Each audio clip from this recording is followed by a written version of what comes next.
पाठ 3 नींव की ईंट, फाउंडेशन ब्रिक। पठन से पूर्व बिफोर रीडिंग प्रस्तुत ललित निबंध में राम वृक्ष बेनीपुरी जी ने देश के युवाओं और नागरिकों को देश हित के लिए निस्वार्थ भाव से कार्य करने की प्रेरणा दी है। सोचिए, लेट्स थिंक, यदि भारत के नवनिर्माण में महापुरुषों ने अपने जीवन का बलिदान न दिया होता तो क्या होता? जीवन मूल्य, वैल्यूज, परोपकार, त्याग, सृजन, निस्वार्थ भाव से कर्म करना, देश प्रेम। वह जो चमकीली, सुंदर, सुघड़ सी इमारत है, वह किस पर टिकी है? इसके कंगूरों को आप देखा करते हैं। क्या कभी आपने इसकी नींव की ओर ध्यान दिया है? दुनिया चमक दमक देखती है, ऊपर का आवरण देखती है। आवरण के नीचे जो ठोस सत्य है, उस पर कितने लोगों का ध्यान जाता है? ठोस सत्य सदा शिवम होता ही है, किंतु वह हमेशा सुंदरम भी हो, यह आवश्यक नहीं। सत्य कठोर होता है। कठोरता और भद्दापन साथ साथ जन्मा करते हैं, जिया करते हैं। हम कठोरता से भागते हैं, भद्देपन से मुख मोड़ते हैं, इसलिए सत्य से भी भागते हैं। नहीं तो हम इमारत के गीत, नींव के गीत से प्रारंभ करते। वह ईंट धन्य है जो कट छट कर कंगूरे पर चढ़ती है और बरबस लोक लोचनों को अपनी ओर आकृष्ट करती है।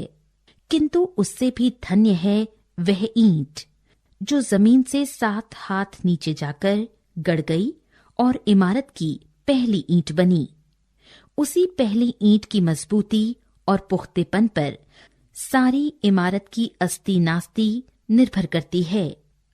उस ईंट को हिला दीजिए, कंगूरा बेतहाशा जमीन पर आ जाएगा। कंगूरे के गीत गाने वाले हम, आइए अब नींव के गीत गाएं। वह ईंट जो जमीन में इसलिए गड़ गई कि दुनिया को इमारत मिले, कंगूरा मिले। वह ईंट जो सब ईंटों से ज्यादा पक्की थी, ऊपर जा लगी होती तो कंगूरे की शोभा 100 गुनी कर देती। किंतु जिसने देखा, इमारत की पायदारी उसकी नींव पर मुनहसर होती है, इसलिए उसने अपने को नींव में अर्पित किया। वह ईंट जिसने अपने को 7 हाथ जमीन के अंदर इसलिए गाड़ दिया कि इमारत जमीन के 100 हाथ ऊपर तक जा सके। वह ईंट जिसने अपने लिए अंधकूप इसलिए कबूल किया कि ऊपर के उसके साथियों को स्वच्छ हवा मिलती रहे, सुनहली रोशनी मिलती रहे। वह ईंट जिसने अपना अस्तित्व इसलिए विलीन कर दिया कि संसार एक सुंदर सृष्टि देखे। सुंदर सृष्टि हमेशा ही बलिदान खोजती है। बलिदान ईंट का हो या व्यक्ति का। सुंदर इमारत बने इसलिए कुछ पक्की पक्की लाल ईंटों को चुपचाप नींव में जाना है। सुंदर समाज बने इसलिए कुछ तपे तपाए लोगों को मौन मूक शहादत का लाल सेहरा पहनना है। शहादत और मौन मूक समाज की आधारशिला यही होती है। ईसा की शहादत ने ईसाई धर्म को अमर बना दिया।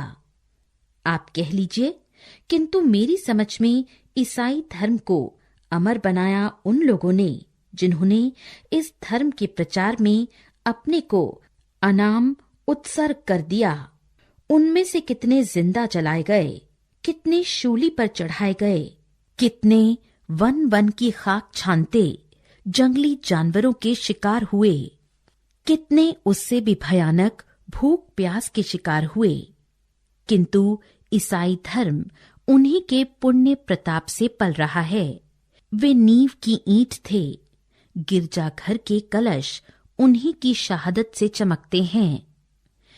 आज हमारा देश आजाद हुआ सिर्फ उनके बलिदान के कारण नहीं जिन्होंने इतिहास में सम्मान पा लिया है।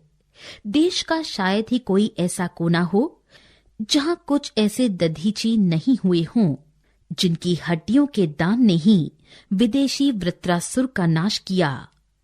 हम जिसे देख नहीं सके वह सत्य नहीं है, यह एक मूढ़ धारणा है।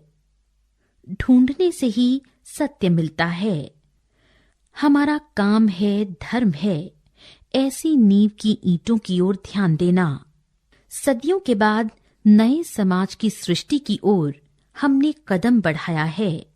इस नए समाज के निर्माण के लिए हमें नींव की ईंट चाहिए। अफसोस, कंगूरा बनने के लिए चारों ओर होड़ा होड़ी मची है।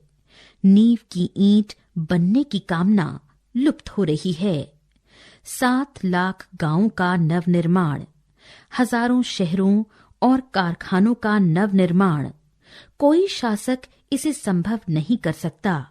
जरूरत है ऐसे नौजवानों की जो इस काम में अपने को चुपचाप खपा दें, जो एक नई प्रेरणा से अनुप्राणित हों, एक नई चेतना से अभिभूत हों, जो शाबाशियों से दूर हों, दलबंदियों से अलग, जिनमें कंगूरा बनने की कामना न हो, कलश कहलाने की जिनमें वासना न हो, सभी कामनाओं से दूर, सभी वासनाओं से दूर, उदय के लिए आतुर हमारा समाज चिल्ला रहा है।